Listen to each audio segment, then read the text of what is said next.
Ever heard a story that just sticks with you? The kind that makes you nod, maybe even raise an eyebrow? Well, today, we've got 3 of those. We're diving into real moments, raw emotions, and tough decisions from everyday lives shared on Reddit. So, get comfortable because these stories are about to spark some serious conversation. Beginning with a situation about trust and finances.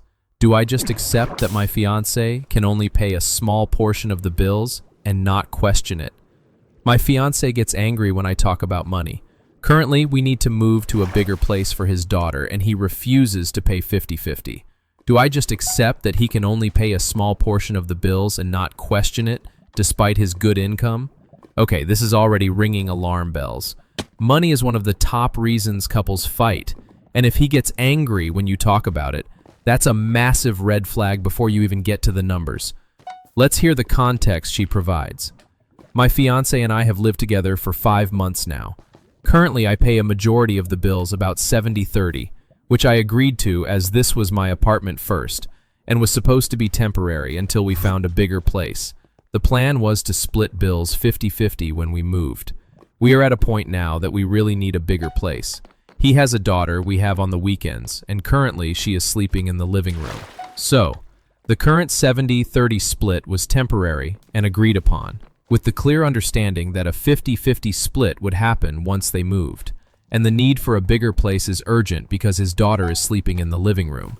This isn't some luxury, this is a necessity, driven by his child. Now, for the kicker.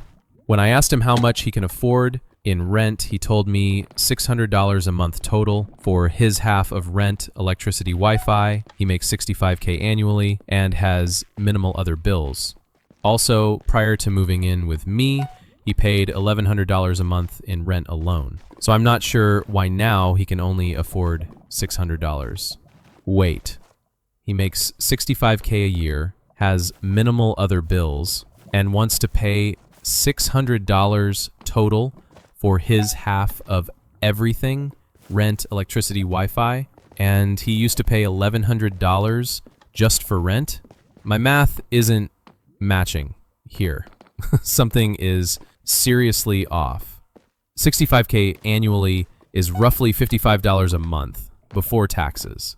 Even after taxes, $600 is an incredibly low contribution relative to that income, especially if his other bills are truly minimal. This smells fishy. The writer describes her attempts to sort this out. A few times now, I have asked him to sit down with me and create a budget, as he makes enough money to pay more than $600 a month in bills, and quite frankly, that won't even cover half the rent for a 2-bedroom apartment in my city, much less the added costs of utilities and Wi-Fi. Every time this happens, he gets angry, yells at me, accusing me of being judgmental when it comes to money, and storms off. When truly all I care about is making sure that we get a bigger place with a room for his daughter. He refuses to make a budget and says that it's unnecessary and that he's a grown man who has never had to have one. He gets angry and yells and storms off and calls you judgmental. This is a massive problem. Money talks are a cornerstone of a healthy partnership, especially when living together and planning a future. Refusing to budget, especially when his current proposed contribution doesn't align with his past behavior or stated income, is deeply concerning. "I'm a grown man who has never had to have one" is a childish deflection, not a mature response. Grown men manage their finances transparently in a partnership. The writer concludes, "At this point, I believe he just expects me to shoulder paying more in bills, and I feel a little used. I do make more money, but not by much, $75K. I'm just not sure what to do at this point. Do I just accept the amount he gave me and not question it? However, that puts me in a situation where I'm paying a majority of the bills, which I don't feel is fair. You absolutely should not just accept the amount he gave you and not question it. This isn't about being judgmental.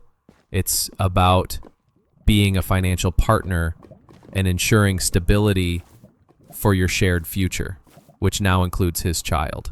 The fact that you make a bit more money isn't an excuse for him to drastically undercontribute while demanding a new living situation. You feel used because you are being used. His refusal to discuss finances, his anger, and his unwillingness to make a fair contribution for a necessary living situation for his own child are huge, flashing, bright red warnings. This isn't just about rent, it's about trust, respect, transparency, and a shared future.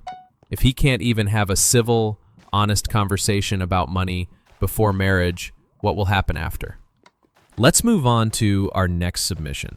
This one comes to us from someone navigating a very different kind of storm, the unpredictable anger of a loved one. Our next story opens by telling us, I keep telling boyfriend that his temper will be the end of us. That opening line, I keep telling my boyfriend that his temper will be the end of us, hits hard, doesn't it? It sets a very serious tone right from the start. Let's continue reading. My boyfriend and I have been together for about a year and a half and moved in together about 3 months ago. Our relationship, as far as our core values, priorities, chemistry, and fun, is a 10 out of 10. I love him so deeply. I didn't know I was capable of such intense feelings. In all of the ways that our relationship is good, which is almost all of them, we're better than I ever could have asked in every category. Here is the rub. If I ever say or do something that is less than ideal according to him, he flies off the freaking handle. I've started keeping track of these fights in my calendar. They occur about twice per month. Okay, so she paints a picture of this amazing, deep love, a 10 out of 10 in almost every way. That's beautiful to hear. But then, twice a month, he flies off the freaking handle over things that are less than ideal according to him. That's a significant pattern. The story gives us a classic example. A standard example is as follows. On the morning of June 4th, we were lamenting how our current espresso machine doesn't froth milk as well as our older machine did. I told him that they make standalone milk frothers and you can buy one on Amazon for like $30. I knew immediately that I'd crossed a line. Wait. The milk frother? Knowing you crossed a line by suggesting a milk frother? This is where my eyebrows start doing a little dance. What kind of line is that? The story continues with his reaction. He goes on and on at first about how the new espresso machine we bought was a waste of effing money if we're considering buying something else to do what it does. I try to defuse it, telling him that I wasn't suggesting we buy one, merely acknowledging that they do exist and it would solve a problem we both acknowledged. I can tell he hates that idea, and he can forget I said anything. He tells me he can't forget what I've said because it's always effing something with you. I can never just relax. When can we just relax and enjoy each other? I don't want to spend any more money. If this is what our whole relationship is going to be like, I don't know if I can do it, etc. I start just saying okay in a soft tone. He screams, "You always say okay. And what do you think that's going to do? It makes me effing pissed." He's blowing a gasket at this point, and I suggest that we take a breather. He shouts at me, "You can't say something and walk away or there's going to be a fucking problem. That makes you a fucking child," etc. Whoa! This escalated from a $30 milk frother to I don't know if I can do it, and accusing her of being a child for trying to de-escalate. That is an explosive, controlling reaction. The story then describes the pattern. I lock myself in another room when I'm out of options, while he shouts about me being effing immature and slams doors around the house. 10 minutes later, he comes and knocks on the door to apologize, and we have a civil conversation about how it isn't acceptable for him to behave like that, and he doesn't know why he's got such a short temper with me. The problem is that this is the trajectory every time we argue. I, for the most part, have no clue what will set him off. He starts reacting, and I get demoralized. He starts with the accusations about me and our relationship. It's always this, never that. I didn't want to fight, but you brought this up. I point out that his words are hurting me, try to reduce the argument to the subject at hand, like the milk frother, and remind him that we're working on the way we approach conflict.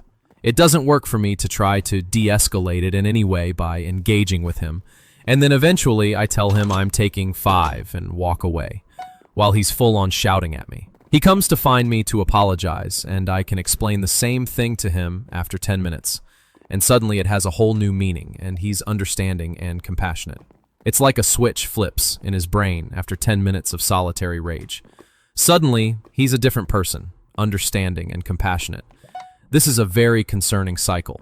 The story adds, he acknowledges this cycle and takes responsibility for it, periodically. He has even said at different points that this is a him thing, not an us thing, or a me thing. Said he'd consider therapy. Other times, we end up in the exact same cycle as above. I really want to make this relationship work, but I always feel like we're one fight away from the thing he says about me or our relationship that we cannot come back from. Is there a way to diffuse this that I'm not seeing? How do I help him? Okay, my friend, here's my take. You are not the problem here. You are doing everything right by trying to de-escalate, by retreating when necessary, by articulating your feelings, and by recognizing the cycle. The fact that he tells you it's always something with you, and then later admits this is a him thing, not an us thing, shows he has some awareness, but that awareness isn't translating into consistent change. Here's the hard truth. You cannot help someone who won't truly help themselves. He needs to go to therapy, and not just consider it, but go consistently. This isn't about a short temper with you. It's about an inability to regulate his emotions, a tendency to use verbal aggression, and a complete lack of control over his reactions. This kind of behavior, where you're walking on eggshells, fearing what might set him off, and being verbally attacked, is a form of emotional abuse. The fact that he prevents you from taking space is a huge red flag. Healthy conflict resolution often involves taking a break to cool down. His demand that you stay while he's screaming is an attempt to control you and your reaction. You feel like you're one fight away from not coming back from it. Listen to that feeling. That's your intuition screaming at you. A relationship, even a 10 out of 10 in other areas, cannot sustain this level of volatile, unpredictable anger. My advice? The conversation needs to shift from you need to manage your temper to you need to commit to therapy and show consistent, measurable change, or this relationship cannot continue. You are not responsible for fixing his anger. He is. That was a powerful story about navigating anger in a relationship. Let's shift gears to our final submission for today, which brings us a different kind of long-term challenge. One that many partners face when life throws unexpected curveballs. Our last narrative begins. I became disabled 3.5 years ago, and my husband sighs when I ask for help with basic tasks. Oh, this just pulls at my heartstrings right away. 20 years together, married 10. That's a significant history. Let's dive into her situation.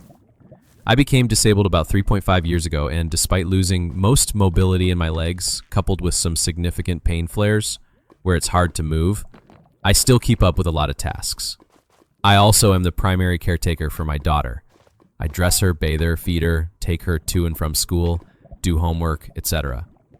I do the shopping, organize family events, do her finances, schedule doc appointments, etc.